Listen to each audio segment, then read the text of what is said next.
Well. Merry Christmas, everyone. It's early on for the comic binge, early December, I should say.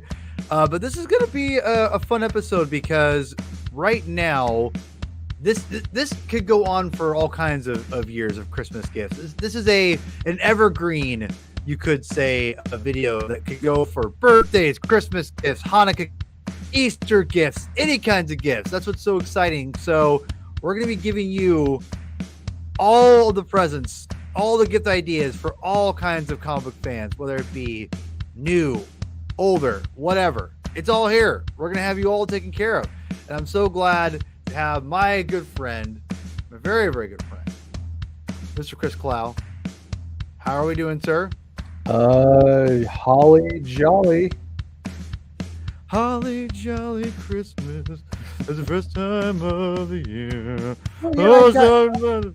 I've got complicated feelings about Christmas. That's all. But that's fair. I'm bringing my holly jolliness, especially with my wardrobe, right? Okay.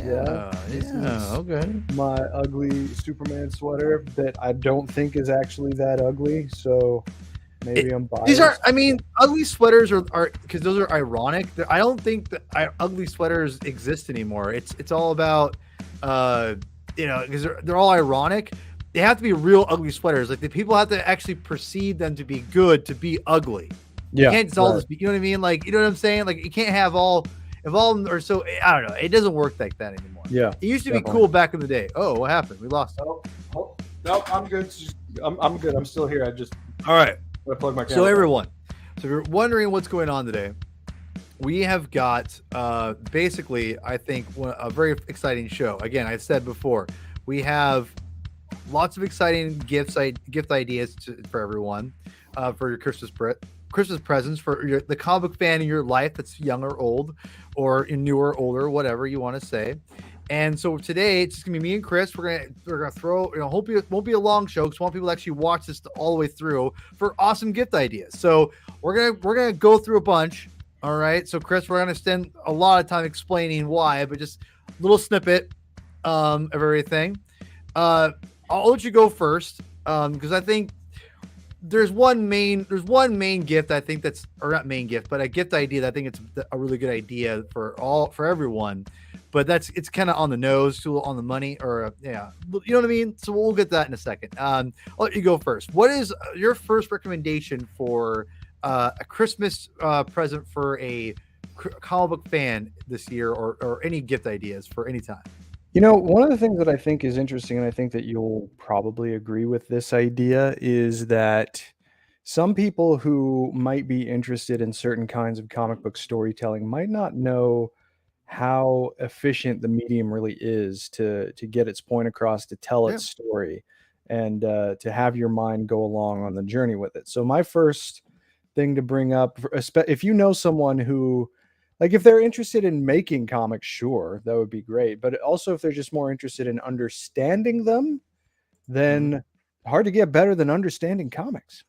That's a good call. All right.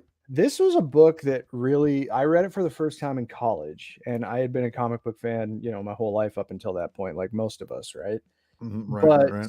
The way that this was introduced by a really good teacher of mine really helped to emphasize the artful potential of comics in a way that I had never thought of before. I was like 2019, I think, when I was introduced to this.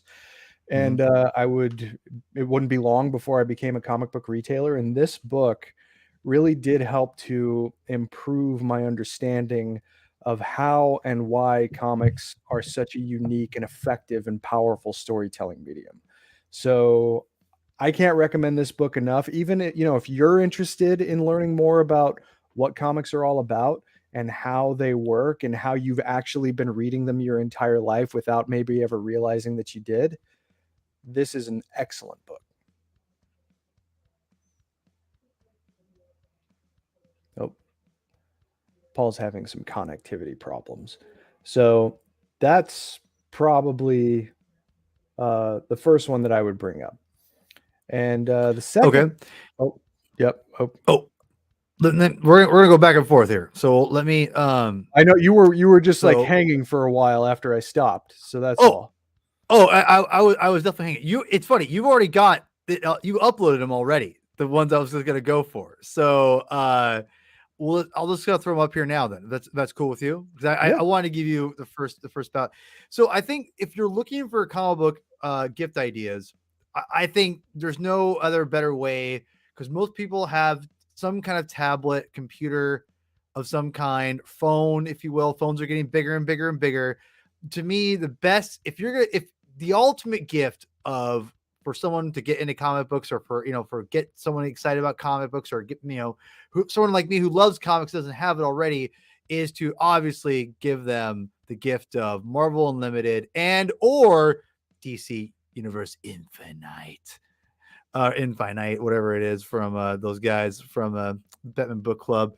So the thing I'm going to say with them here is with DC Universe Infinite, if you will, I'm going to go ahead and say I think this is probably the better of the services, in my opinion. Of the two, there's just a lot. It's just a lot easier to navigate than Marvel Unlimited. Unfortunately, it's just one of those things where I I don't really, I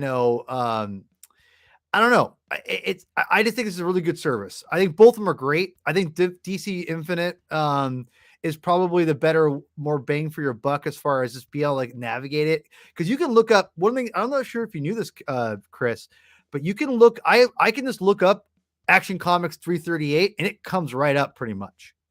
Like, it'll give me other comics too with it, but it'll But the give one me you're like I looking for, yeah, is gonna pop up. yeah. Yeah, like with Marvel, you can't do that with Marvel Unlimited. No, Marvel Marvel Unlimited's Unlimited, working.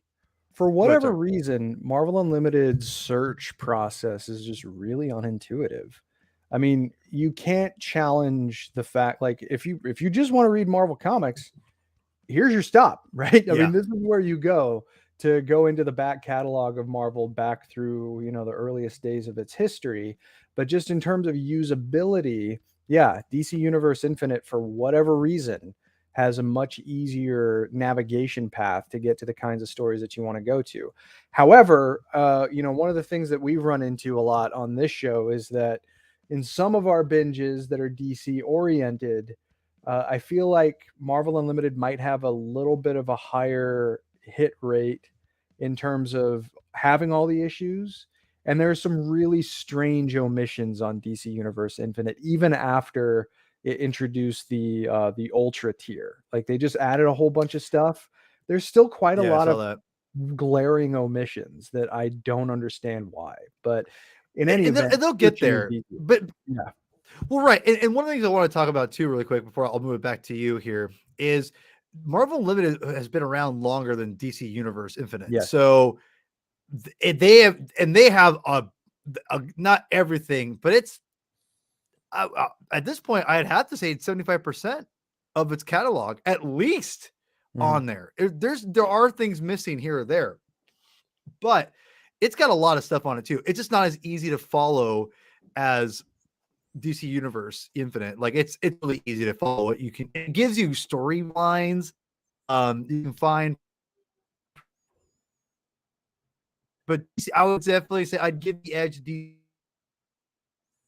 much easier to find stuff on their site. So, Chris, I will give you the next one. What is your next Christmas gift Yeah, idea? sure. So let me rummage in my little Santa bag here and pick one Ooh, I out. like this. I like Santa bag. Uh, so I have a few choices here if you have young kids, which Paul and I do. What? Thank you. Yeah, and Um, I wanted you to. I requested Chris to get me some requests for this because I don't I regretfully don't have as many good kid options. But continue. our daughters are both 2, not quite 3. So we're trying to get them excited about reading. They read a story every night. And these books, most of these, I have to give credit to a really good friend of mine from the Chicago area named Adam Henriksen. The whole package of these were given to Rachel and I, my wife and I, as a going away gift when we moved away from Chicago. So the first thing is this pack of child DC Comics books that have classic artwork from artists What? like Roberto Aguirre Sacasa I need to get this. and, I had no idea you got this. You've been holding out on me, homie. What the heck? and Jim Aparo and George Perez is in here quite a bit. What? Neil Adams, but just like some of these are great. Like this one, my first book of supervillains, teaching the concepts of right and wrong. This just really it strikes me as great. Here's the first part. It's villains make bad choices. Sometimes they're not nice and they're mean to people. It's never good to be mean. And how's it better to sum it up than the Joker plays nasty tricks on people, Batman makes everyone feel safe. And Yeah, it's you get full of stuff like right. that. But I like their actual comic books in there. But those are just kind of No, like these it's are, just kind of kids storybooks. These are just kids storybooks, but it's a okay. bunch of different concepts like ABC 1, 2, 3. We're teaching letters Yeah, and numbers. First book of Girl Power with Batgirl, that's Wonder cool. Woman, and Man. Supergirl on the You cover. got me this. You got me a Spider-Man one for Lulu's birthday last year, and we read that all the time, and she loves it. And it is, it is sequential. Yeah, I love that one, dude. John Romita, can't go wrong with that one, right? It's John Romita artwork. I mean, and I Yeah, have this thing pretty much memorized. My daughter yeah, but mine knows too. Yeah, Kurt Connor, a lizard, turns into a monster that's just as fast as Spidey she, too. She yeah, knows it. she. Yeah. Morgan or Lulu always says, "Green Goblin, you're naughty." Like she always says that too. Yeah, because he's a dirty trick. She's like, "Oh no!" And Oh, I that's love this awesome. one. I am. Just Kirby artwork in here. I mean, Yeah. I like how they're positioning the like the classic artists in these Well, they're the best. I kid-oriented mean, books. yeah, Well, yeah, I mean, yeah, they're like they're the trendsetters and everything, but right. it's just like this it stylistically fits too, So really, yeah, so these DC superhero books, this box set that I got here is the DC Superheroes Little Library. You have a young kid, I don't think you can go wrong with stuff like this. So, and then the Marvel ones are my Mighty Marvel first book. And there's Cap and Spider-Man. They also have one for Black Panther, Iron Man. I think they might have one for the Avengers, but lots of really cool stuff. Yeah. So, all right. So for me, oh, I'm sorry, I should have blew you up on that. So, No, it's all good, man. next time.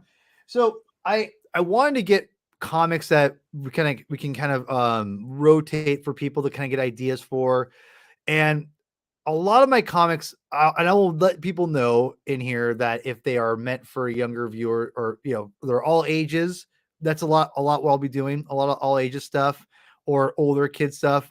I think most of it is going to be a little bit older, probably around 8, 9 years old, I would say ish, maybe around that range. Um, so the first thing I'm going to say, I'll give out to, and this is safe for most, I think this is mostly going to be safe for most people. I think if you have someone who is a big MCU fan and they don't read a ton of the comics, but they do love the MCU, and you want to kind of give them something that's a little bit different, but not just like, here's a Spider-Man comic or whatever, right? Give them something a little more pizzazz, right? I have a couple options. First one I'm going to give you is going to be a little more fun one. You can also tell them, keep them ahead of the curve a little bit, I would say. And I would say go ahead and pick up this Avengers versus Squadron Supreme. Let me move my mic here. And as you can see here, this, if you guys aren't familiar with this, Squadron Supreme is basically the JLA, the Justice League Justice League equivalent, basically archetypes, analogs of like Superman, Batman.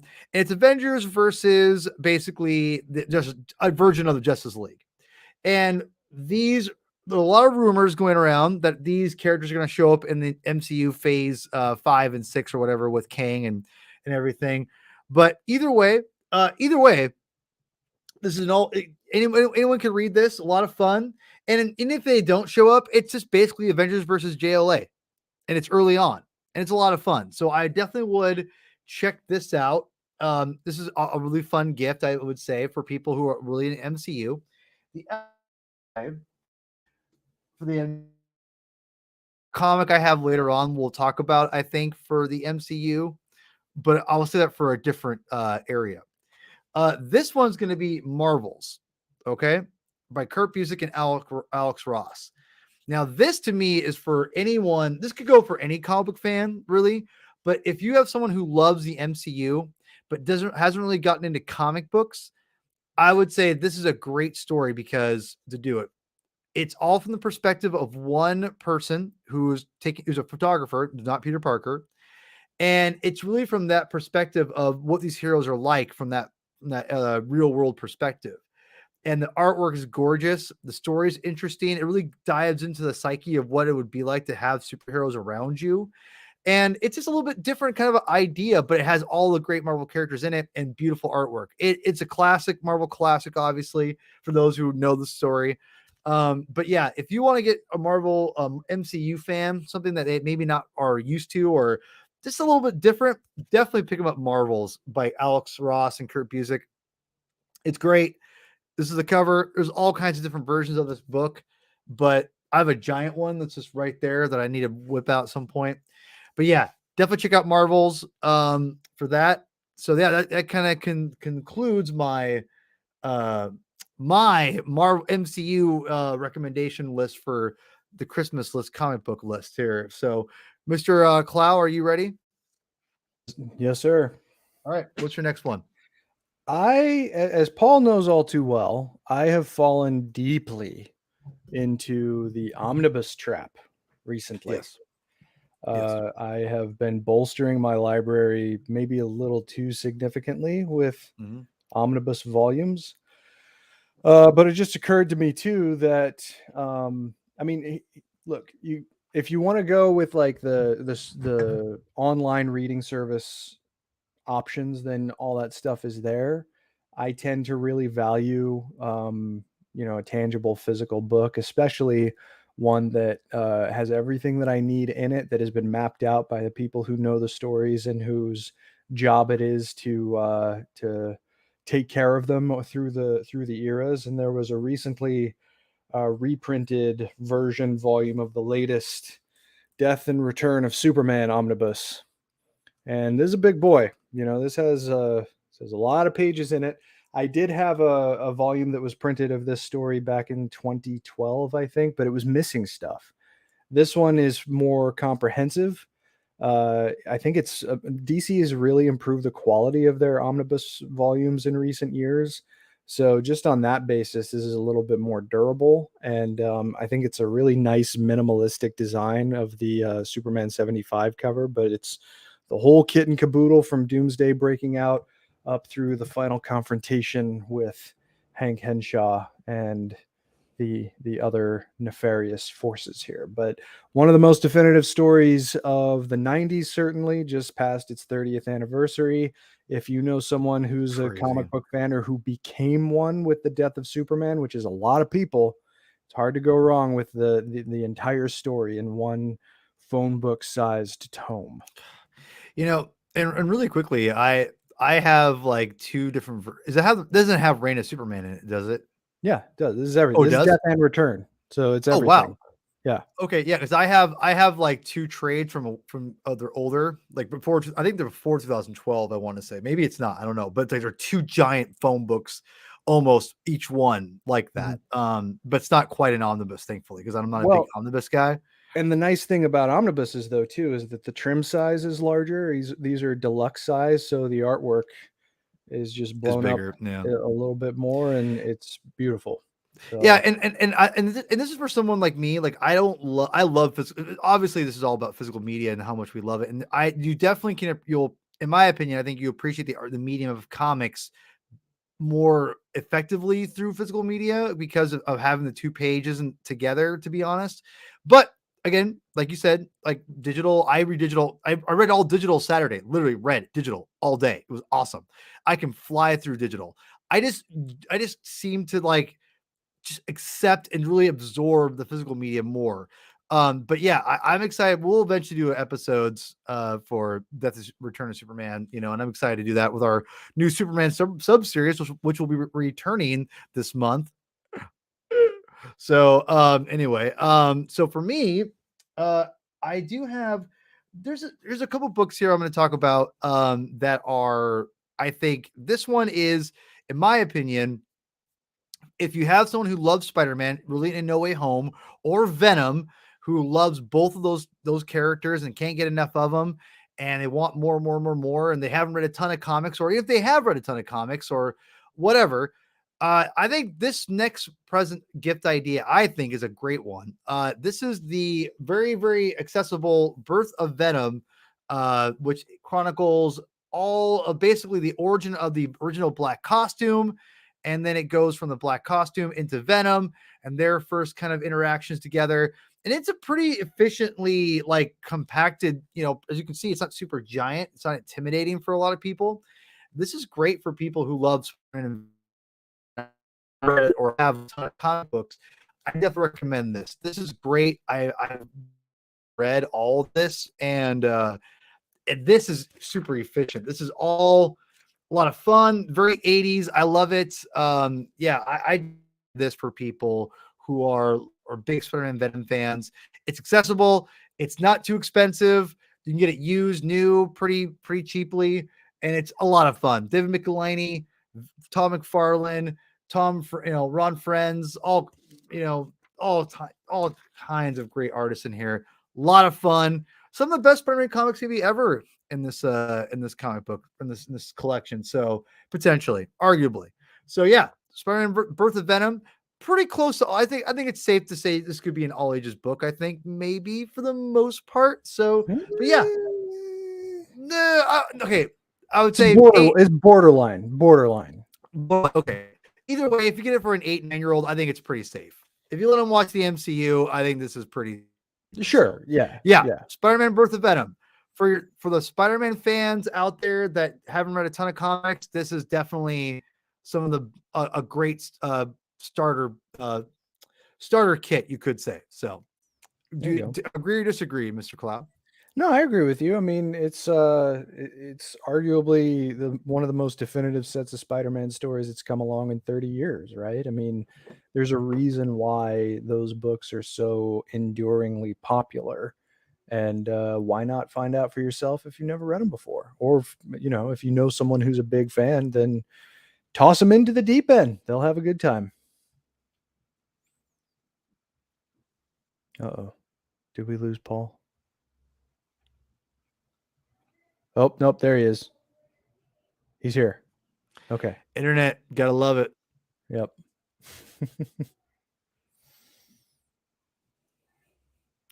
Anyway, go ahead, sir.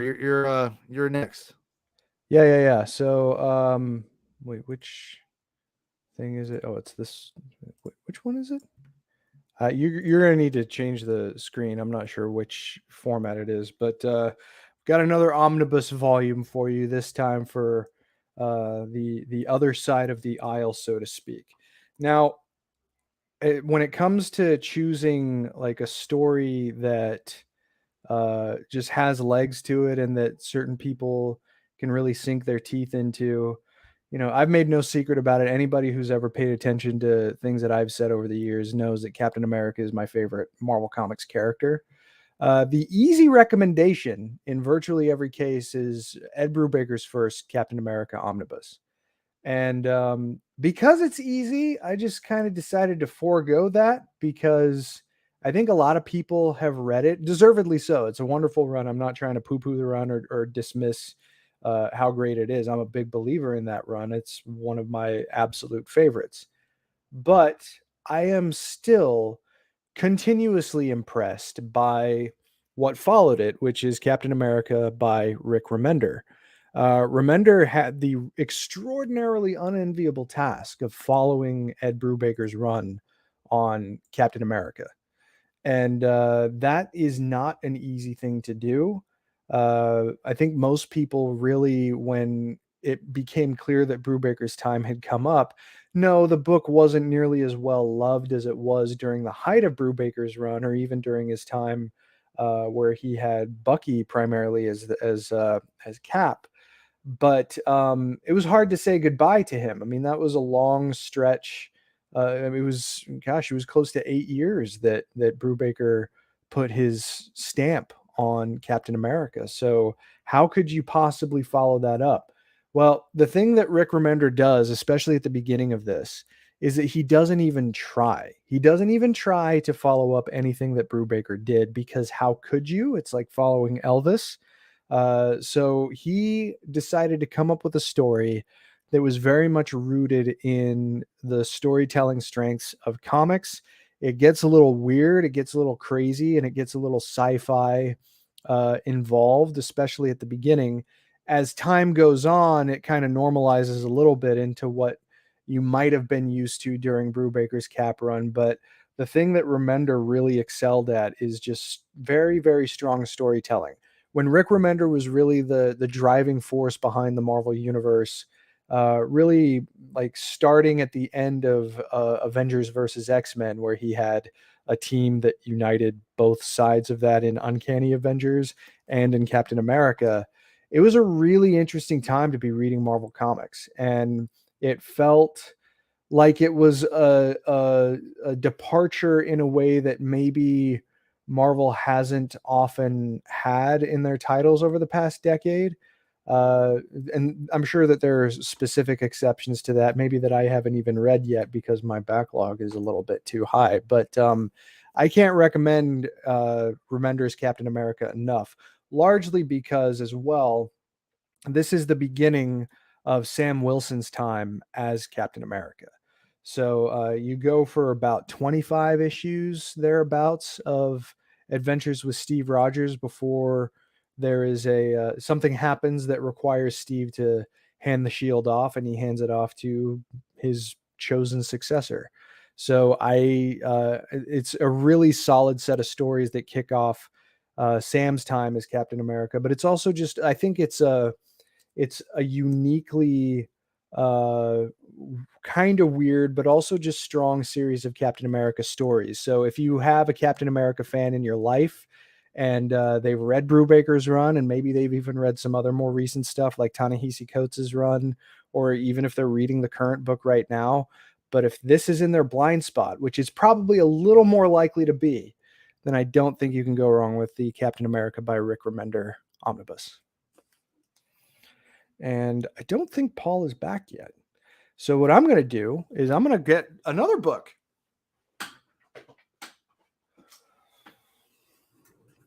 I'm just going to fill time until Paul gets back, if he gets back, because we might be having some internet connectivity issues with him.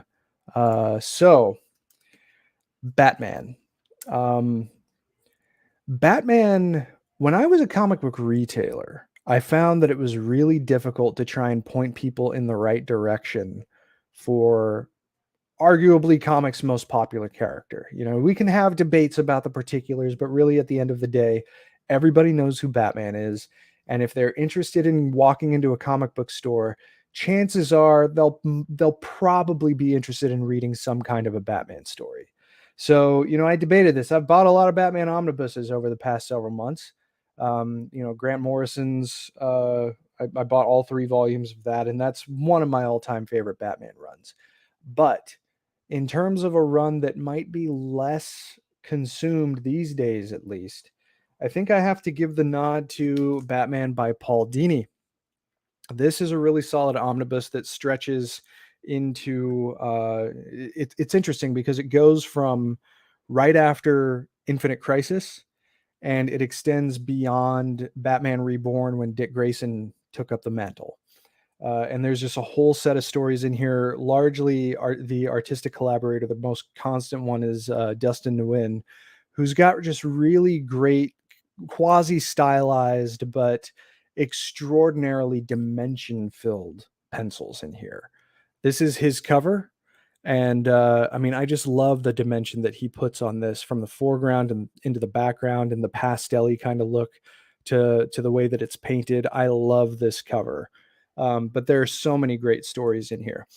Back when the Comic Binge was a podcast, Paul and I actually broke down about the first 6 issues, I believe, of Paul Dini's run on Detective Comics. And really the first, I think, like 15 or 20 issues of Dini's Detective run were all done in one stories. Like, he just told self-contained tales for a while until he started getting into a more quote unquote typical comic book run where he told different stories over the course of several issues at a time. But those done in ones, considering Dini's background on Batman the Animated Series, that was a really cool way to absorb Batman storytelling in comics. And Paul Dini knows these characters backwards and forwards. Not only is he responsible for some of the most definitive episodes of Batman the Animated Series, but he also helped to create, for me, what is still my all-time favorite non-comics version of Batman in the Arkham games.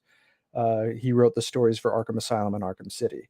So if you haven't consumed his full run on Detective, along with a couple of other things that are included in here, it is absolutely worth your time. This is a stellar set of Batman stories that runs the gamut from the tragic to the comedic and everything in between. There's crime mysteries. One of the single greatest Joker stories ever told is in here. We talked about that on the Comic Pinch podcast way back when. So I cannot recommend this enough.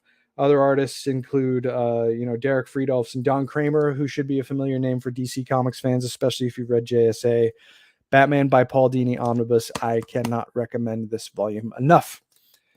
And Paul's not back yet. So let me pick another book real fast. Hang with me.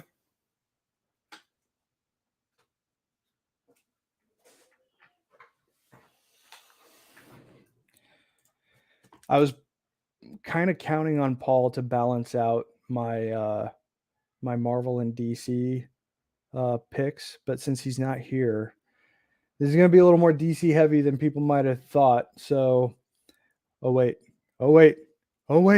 is he here? Hey, Hold on, I think my earbuds are not plugged in all the way. So 1 second here. Okay. Yeah, one moment. All right. Well, I just did 2 books. I just did 2 books. I'm gonna mute myself. Keep going. Keep going. Oh, all right. Well, this is really embarrassing.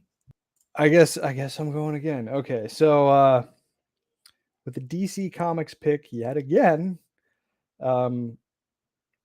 it's hard to get more definitive than the Justice League. The premier superhero team. I told Paul this story a while ago. I remember one time when I was working at the comics place up in Bellingham, Washington. Someone came in that I was trying to sell Avengers to, and this was before the first Avengers movie came out. And so I explained to him who the Avengers were, and he's like, "Oh, so they're like a Marvel Justice League." And I don't think that kind of conversation would be had today. But in any event, I think one of the single most definitive runs, especially if you've never read an ongoing Justice League series, it's hard to go wrong with JLA by Grant Morrison. This is, for many, a foundational piece of superhero storytelling. The thing that really caught people's attention when Morrison first came on the book was the fact that he was uniting the 7 primary heroes of the Justice League again for the first time in a long time. For people who might have checked into comics with the death of Superman and saw Doomsday fight what was called the Justice League, but you see Fire and a yellow ring, leather jacketed Guy Gardner and Bloodwind and some of these other characters that not a lot of people outside of reading the regular grind had heard of. That was the Justice League for a little bit. And so when Morrison came in with the expressed intention of bringing, and along with Mark Waid helped get the team together actually before the publication of JLA #1 in 1997. But that was, it was a head turner. Now, it's not the complete classic lineup, because if it were, then the Green Lantern would be Hal Jordan and the Flash would be Barry Allen. And this is actually Kyle Rayner and Wally West. And the series starts off with them having a bit of antagonism before they end up developing, as the youngest members of the team, probably the strongest bond among anybody, except maybe outside of Batman and Superman. So, but on top of that, Morrison is just such an imaginative storyteller. They understand what makes the characters tick at a core fundamental level. They don't apologize for telling superhero stories, which I feel like some comic book storytellers can have a tendency to do, even when given the big guns like the Justice League, for instance. But it's hard to go. There's a lot of swerves in here that a lot of people might not expect. And if you've never read this, or if you know someone who calls themselves a big DC Comics fan and they've never absorbed the Grant Morrison run on Justice League, highly recommended, especially in this omnibus format. This is a beautiful book, and everything Wow. that you need is right here. Sorry about that, everybody. My internet went crazy and I had to kick my wife off her TV, which is very unfortunate. She was not happy. I want a little shout out to my buddy Rob from Making Star Wars here. Rob, thank you for actually watching. I really appreciate that, sir. And by the way, Taco Time is amazing. So don't even try to front, okay, sir. But you're right. You're absolutely right. It's a long story. I was on Making Star Wars. Rob is an amazing collaborator. He's a great artist, as you can see here. So yeah. So anyway, he's a fantastic artist. We're talking about food in the live stream today, and so I commented about Taco Time being a Pacific Northwest kind of thing to do, and he proceeded to rip on Taco Time for a minute, which I took umbrage with. Did he not like it? You didn't like Taco Time? Apparently he didn't. I don't know. I think he might have been, I think he used to live somewhat in the area. I don't know. Rob, if you're still listening, if you're not, I don't blame you. Yeah, go ahead and let me know. But Rob, thank you for joining us, and I will be pestering you guys eventually soon. So anyway, for my next thing, this is for people who are basically what's the word I'm looking for here? For the comic book fans, for those people out there who want to I want to say impress people, but maybe someone who's out there that's like they have an artsy friend who kind of demeans comics. They all think it's superhero stuff, which I love superhero stuff. But we all know the comic medium is more than just superheroes. And the one thing, oh my God. Brutal. Rob, when is the last time you had Taco Time? That's my next question. When we were in Chicago for 7 years, my wife greatly missed Taco Time. Like I'm okay with it. It's not like a big, but she was like all about it, dude. So if you ain't Rob, I'm just all natural soft taco, pretty solid. I will say. Anyway, Rob, I can't get behind that. And the tots are good. The tots good. Team Taco John's. I'm not sure. They're fine too, but yeah. I don't know. But anyway, so if you want to impress people, I think at the impress people in the comic medium at all, right? To me, it's going to be a couple different things. The first, if you want to get really not superhero stuff and you want to make them like super, like, make them impressed and whatever, I think you have to go with Black Hole by Charles Burns. My wife loves this story. This is definitely a very popular book, I would say, for the underground market, if you will. And I have not read it. This is my copy. My wife gave it to me. I need to read it. We'll eventually cover it on the Comic Binge, but this is something that I think that I always recommend to people that people can get behind if they like art in more of a literary mind, if you will. And if they think that like comic books aren't worth reading because they're for kids or they're all superhero stuff, this is something I think that could get people into comics a little bit. It's it's artsy. It's got a really, it's about the AIDS. Basically, it's a analog to the AIDS pandemic in the late 80s, early 90s. So definitely check this out. Charles Burns, Black Hole. Go. I haven't read it personally, but I know my wife loves it and she likes lots of artsy things. So definitely check that out. And definitely go check out Black Hole. And the next one, I would say, if you want to, try to get someone to read something that's not superhero stuff and get people in the medium more, I would say the next one would be, I would say Kieran Gillen's, and I forgot the artist's name. Sorry, Rob, you'll get mad at me because I don't remember artists' names. I'm bad with names in general. Stephanie Hands, and Kieran Gillen's Die. And I gotta tell you, wow. I gotta tell you, this is something that I love. And if you're looking for someone to, I think, get out there and get into comic books that aren't superhero books or whatever, this is a fantasy book, and it's really, really good. I need to read volume 2, but I loved volume 1. Definitely check this out. This is a story. I don't want to give too much away. I'll just say it's a fantasy story. It's a fantasy Dungeons and Dragons, if you will. I'll just leave it there. Go in. It's meets final. It meets. I'm terrible today, guys. Sorry, my internet's just got me really distracted. It meets Dungeons and Dragons, kind of like Stranger Things ish, but not really. But this is really good. I love this first trade. Definitely get this out there if you haven't already watched or haven't got this. Word, Die is dope. I'm telling you, Die is dope. I definitely can't recommend it enough. And Rob, yeah, well, you're not wrong. You're not wrong, sir. But Rob, I assume you probably haven't read this yet, but have you read Die? Chime in the chat, sir. Let me know if you have or if you haven't. So, and Rob, honestly, give me any recommendations you have. I love to hear recommendations for comics. So that's my kind of 2 cents. Chris, I've got I think 2 more, so I'll let you have anything you need here. Sure, yeah. So we talked about the Justice League.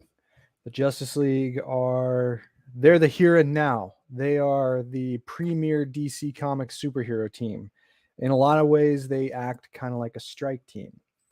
But if you're looking for a solid run of a superhero family, it's hard to go wrong with JSA. This is the first volume of the omnibus of 3. Johns actually did, I think it was, this series started off written by James Robinson and David Goyer. Robinson left after I think about 6 issues, and Jeff Johns took his place, and ultimately he assumed total control over the writing duties of JSA. Later on in the run, that series went to, I think it was 81 issues. And then in 2006, Johns came back with Dale Eaglesham for a 3rd volume of Justice Society of America. And all 3 of these omnibus volumes encompass that whole run. Johns actually just returned to the Justice Society last week in an all-new series, and I haven't checked it out yet, but I do have the first one. I'm looking forward to seeing if he can keep it going. But this is just such a phenomenal run. If you ask people what John's best work is, chances are you'll hear a lot of people say Green Lantern. You'll probably hear a fair amount of people say The Flash, but the people who've read everything and then some, there's a pretty high chance that they'll say JSA. And the stuff that he does with these characters, especially in bringing them back to the forefront of the DC Comics universe and having them as just a really solid connection to the heroic lineage of the DCU going back decades. I can't recommend JSA enough. So the first omnibus volume collects quite a few stories, and I think it includes this might include JLA JSA Virtue and Vice. That was drawn. It was an original graphic novel that was drawn by, unfortunately, the late Carlos Pacheco, another unmatched talent. But I can't recommend JSA enough. This is a really great series, and Paul's actually working his way, not through the omnibus, but he's working his way through the series right now. Yeah, I actually right now I'm on volume 3, and I'm working on I need to get volume 4 still, but I'm on volume 2. I'm at the very end of volume 2. Haven't got to volume 3 yet. I got kind of stuck because there's like a weird JSA versus JSA JLA a crossover, which it's kind of halted me. I've loved everything that of JSA though. It's been, for the most part, it's been really, really good. I think that's when it probably is the worst, is when it's not just JSA focused, but that's just my opinion. Well, Virtue and Vice, though, I mean, as far as those team ups go, especially in the modern age, right. I like that story a lot. And Carlos Pacheco, I've always been a huge fan of. So I can't really, I have to bow to its greatness. But I get that it's not for everybody. Yeah. So for me, what we're going to talk about for my end, I got 2 more kind of presents to kind of talk about. And this one is, I would say, if you have a comic book fan out there that loves superheroes, but it wants to do more, wants to get out there more. I've read a good chunk of Black Hammer, and I freaking love it. Black Hammer is maybe one of the better stories out there. That I think you could probably, as far as comic books, like superhero stories, Jeff Lemire is just one of the best writers in comic books right now. He's phenomenal, and you can get this, like, there's a big giant thing that's not too expensive, I don't think, but you can get the little trades that are, the first 6 issues. That's a great 6 issue story. You can get that pretty inexpensively, and this is really good. Like, this is a really good, in the vein of like Watchmen, if you want. I say in the vein, it's not even close to that, but there's elements there. But Jeff Lemire tells a really good story. And the one thing I would say that I love about Jeff Lemire that is probably very underrated is, I would say that Jeff Lemire is so good at writing superhero stories and giving them respect that they deserve, without actually like dissing the medium or or respecting the property and having a fondness for it. And that's one thing that I think a lot of writers will sometimes do. Like Garth Ennis, I'm not a big fan of his, and one of the reasons why is because he just basically rips on, it feels like the medium that he's like made his name in, he rips on it, and you got to read more of his Punisher. Yeah, but Punisher is very much just like superheroes. It's more of a realistic take, which again, we'll talk read Punisher one day. Marvel Knights. Yeah, listen, I know he's a good writer. I just personally haven't loved what I've read of his so far. He's a tad bit overrated in my opinion. That being said, Jeff Lemire, I think, does a great job of giving people what they want, and he could tell he still has a fondness for superheroes. I mean, whatever, but it's not just, it feels real. And I definitely recommend, if you have people out there who love comic books or have loved superheroes, Jeff Lemire's Black Hammer is my big recommendation. There's so much to do, but just get the volume 1. Just go look for the volume 1. This is the same cover as basically where it starts off at for the trade too, the smaller one. But this is a big trade. It's really nice. It's, again, not too expensive, I don't think. So definitely check back to that. And yeah, Chris, I'll throw it back to you. Yeah, so I'll power through 3 other omnibuses that I have here. Right. So we actually talked about this relatively recently on this show, so I'm not going to talk about it very much, but this is the first volume of Amazing Spider-Man by J. Michael Straczynski. I think this one definitely just got a reprint. Volume 2, I think you can still find it like out on the secondary market, but it is not currently in print, but I'm sure that they're going to change that if they just reprinted this one. This was the run that got me into reading Spider-Man on a regular basis. I have every issue of Amazing Spider-Man since the first one that's included in here, and this is the reason why. I've got 2 other ones. So back to the Man of Steel, the Superman omnibus by Peter Tomasi and Patrick Gleason. Rebirth, I think, is an initiative for DC that started in 2016. It did a lot of things right in making the DC universe feel like home again. I don't think that you got that feeling as strongly as you did in Superman. Tomasi and Gleason's run on Superman, it took all of the modern developments of the character that you'd seen over the past several years, as well as just this sense of family that had kind of been lost when the New 52 ejected a lot of things from Superman, that this really is just feeling like coming home again. I can't recommend this series enough. This, I think, is currently available. It's about roughly 50 issues. And it's just a very, very solid, beautiful Superman run that will make you feel better after you read it. So if you know a big Superman fan who maybe didn't check into the title when it started here in 2016, absolutely worth your time and attention. I love this run to death, and I hope that we can binge it sometime. And last but certainly not least, the latest addition to my personal omnibus catalog, if you are a fan of maybe some of the lesser seen corners of Gotham City, I don't think it's a bad idea to go with Batgirl Returns by Gail Simone. So, the New 52, it kind of has a bad reputation. In some respects, it's very well deserved. In other respects, it's not deserved at all. I think for Batman fans in particular, the New 52 was actually a pretty solid time to be reading Batman comics on an ongoing basis. You had Snyder and Capullo starting their run off with the Court of Owls. Tomasi and Gleason on Batman and Robin with Bruce Wayne and Damian Wayne was just a wonderful series from beginning to end. It's 40 issues of greatness. Detective was a little spotty, but it did have some pretty solid runs on it by guys like John Layman and Francis Manapul and Brian Buccellato. And Batman the Dark Knight also hit or miss, but it ended strong with Greg Hurwitz. And David Finch did some pretty solid work on that title too. But then you had this.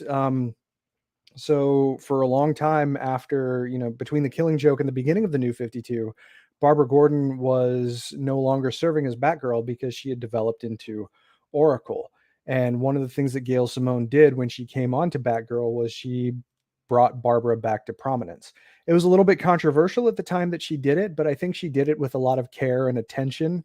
And she told stories that you just can't tell with other characters in the Bat family. Like the idea of what it means to overcome trauma and why Barbara is such a strong hero in the entire DC Comics universe. There's some great stuff to be found in here, and I cannot recommend this enough. I'm going to call it there.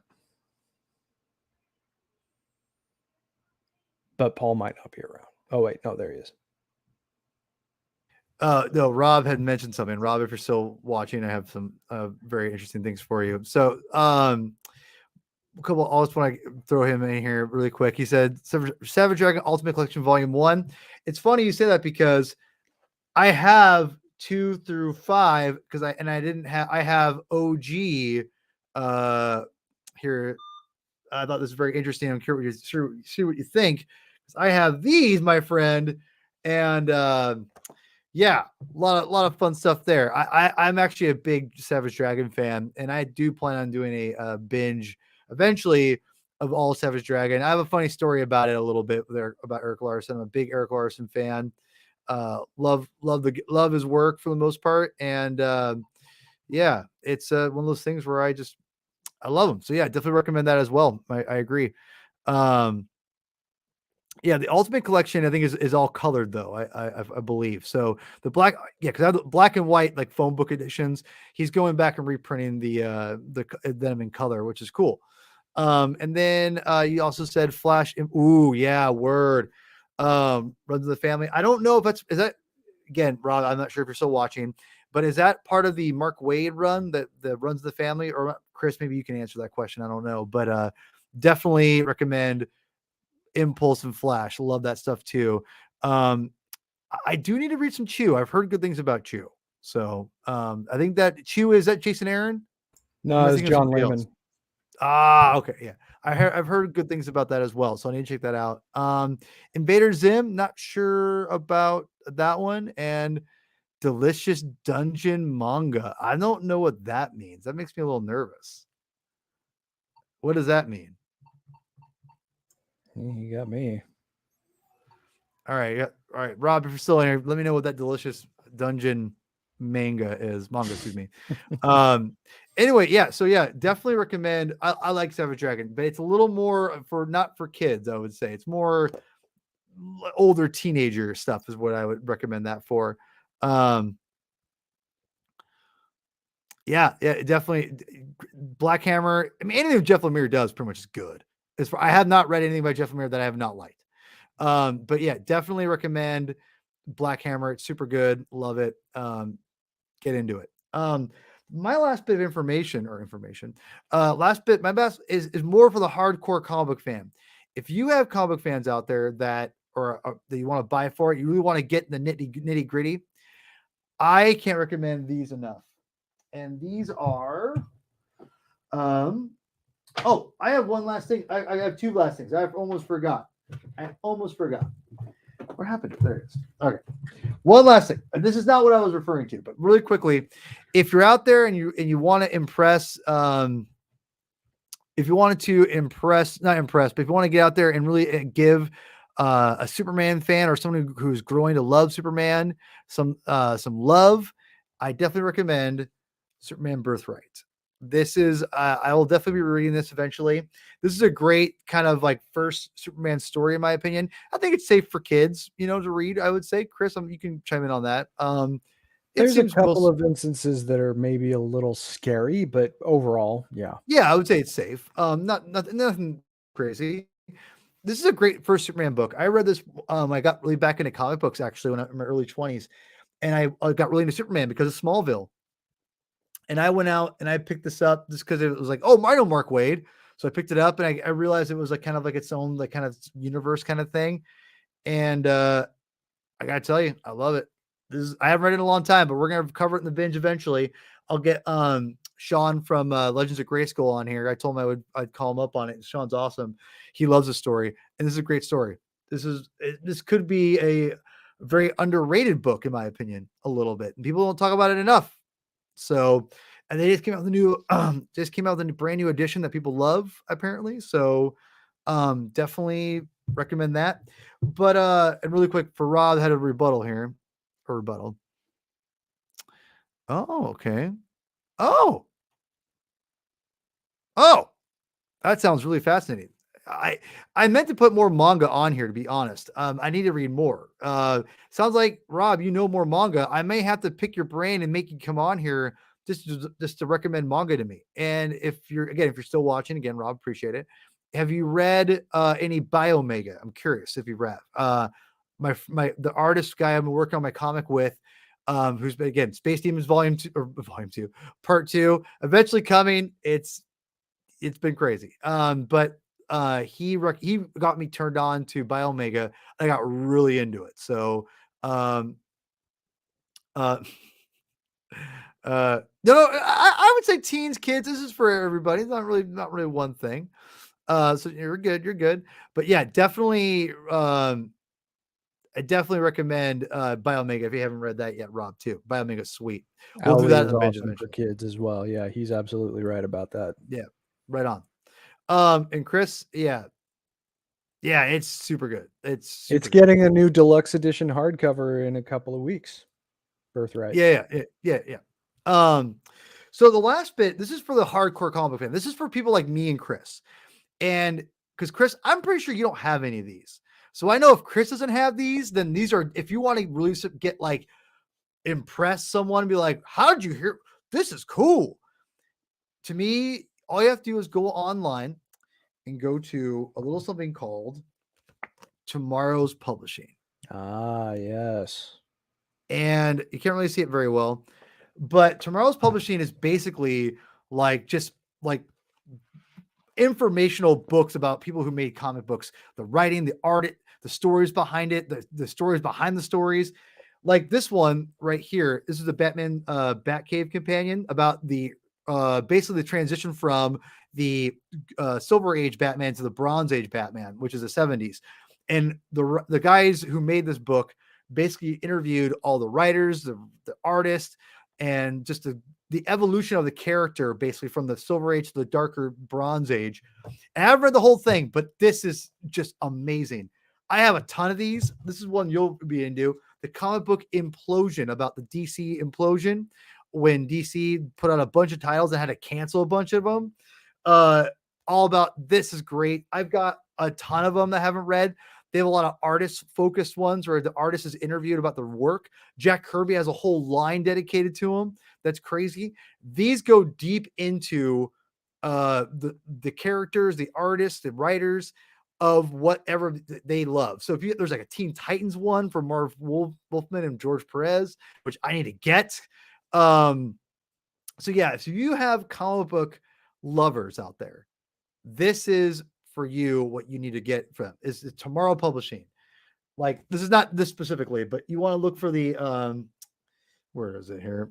The little logo. I'm trying to find the logo here to go and check out. So definitely Tomorrow's Publishing. Check it out. Alex Grand has a Tom Palmer, the inker, the artist. They have one being published soon, I think, and he's on it. He interviewed Tom Palmer a ton, so his work will be on that. So that's really cool. So yeah, Tomorrow's Publishing is great.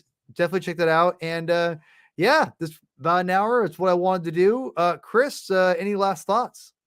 No, look, I mean, well, yeah, sure. I mean, if you have any particular kind of person that you're trying to find a gift for that's a comic book fan, and if you have somehow managed to stumble into this stream, then first of all, I'm sorry. But second of all, reach out.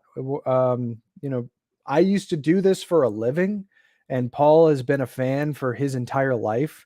We can give you good advice about what, because the thing about comics and the thing that I always told everybody that would come into our stores, you're among friends and there's something for everybody. And it's really true. I mean, there's so much variety. I leaned into the superhero stuff because that's what I love, but that is far from the only kinds of stories that you can find in the pages of comics. Comics is a medium, it's not a genre. It's a pitcher that you can fill up with whatever you want to fill it up with. And there are a lot of really great stories. There's historical dramas, and there's bombastic action, and there's contemplative character pieces, and there's stories about all walks of life, all different kinds of people, stories about far off planets or your own backyard. You can find anything in the medium of comics. And if you are going to share that with somebody for the holiday season, then, Paul and I salute you. And if we can help in any way, then please let us know. Yeah, for sure. And Chris, where can people find you at, sir? Oh, just find me here. There's no I feel like I'm in a cocoon these days anyway. Just find me at the Comic Binge. That's where you can find me most readily. Yes, and you can find the Comic Binge on Twitter and on Instagram. If you just type in the Comic Binge, it's on there. You'll see the logos. Won't miss it. Please like, subscribe the video. I always forget to say that at the very beginning because I'm really bad about that. Chris, Rob, Adam, thank you for joining us. I really do appreciate it. Again, honored to have you here, Rob. I'm gonna get you on soon, man. Love your takes on making Star Wars streams. They're hilarious, and I love to rant. By the way, Rob, if you're listening still, hearing great things about Avatar 2. Me and Chris got to get our tickets still. So, it's hearing great things. Hearing James great Cameron things. decided to give it to me for my birthday, I guess.